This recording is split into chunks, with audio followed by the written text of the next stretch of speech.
Wild mud race at round 12. Let's pay attention to this individual right here, RJ Hampshire. And as he comes in, he just augers in. And the dude, man, he's exceptional at crashing. Unfortunately, he's I want to say kind of like Bubba Stewart, because when he's out front, he ends up crashing quite a bit. And it's unfortunate because he is so incredibly talented. But here he is. If you watch my track analysis video, I was talking about these guys trying to go to the outside to find a decent line. And you can tell that he found a line that had the big skid steer and the tractors somewhat packed down the mud as opposed to being in all this slop. And what happens as soon as he enters the slop? But there's more to it. He's wheeling, front wheel drops down, boom. He is off the gas, and as soon as he gets off the gas, the front end washes out. But why does the front end wash out? Because if you zoom in here, yeah, I know, it's really grainy. Front wheel is wheeling. He's leaning back. He's got all the traction on the rear wheel pushing through the mud. And then as soon as he lets off, that front wheel lets go. Why?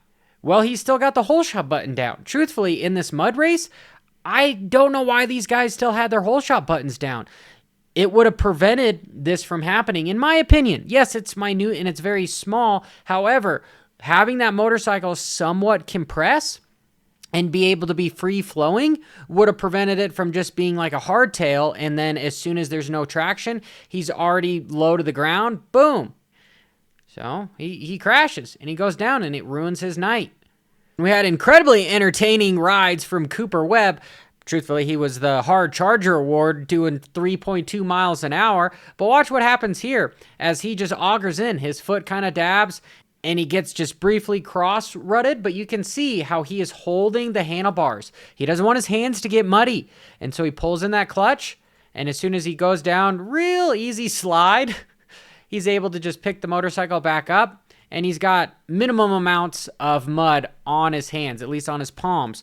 And this was probably my favorite moment of the entire race, besides Cooper Webb coming from like 9th to 3rd. But Tom Vial and Seth, this was the slowest takeout I've seen all year, not to mention the biggest air these SOBs were able to obtain on this massive hit that had just the steepest landing. I couldn't believe it. And as Seth comes in to try to take the liner away, Tom comes in and just slowly just augers him down and takes him down. You saw guys going down left and right. And honestly, this was probably the most difficult race of the entire series. Multiple bikes were blowing up. I know plenty of privateers that their motorcycles were not starting afterwards, and they're just kind of like a giant expensive paperweight at the moment. But you know what? I am not the biggest fan of mud racers, and I digress. This was also very interesting with Star Yamaha.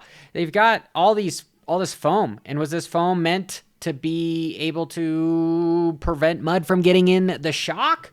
Or is it just from the shrouds and the number plates?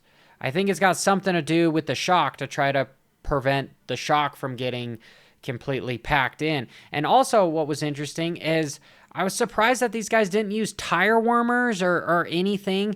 Yes, they had the sight lap, and I would have opted not to do the sight lap. Or maybe they didn't even have the sight lap. I wasn't there. It didn't look like they showed it on the broadcast. They didn't show a few things on the broadcast. I'll get to that too.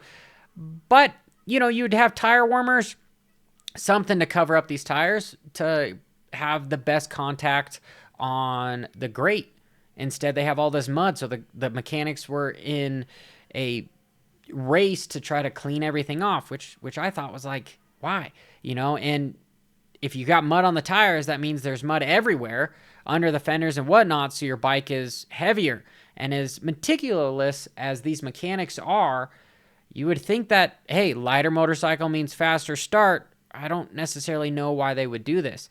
And for this foam here, the air box is up here. You look at the Kawasaki's, this part of the reason why I think a lot of them blew up is they got a bunch of water sucking inside. So it was a little bit of an interesting take for sure.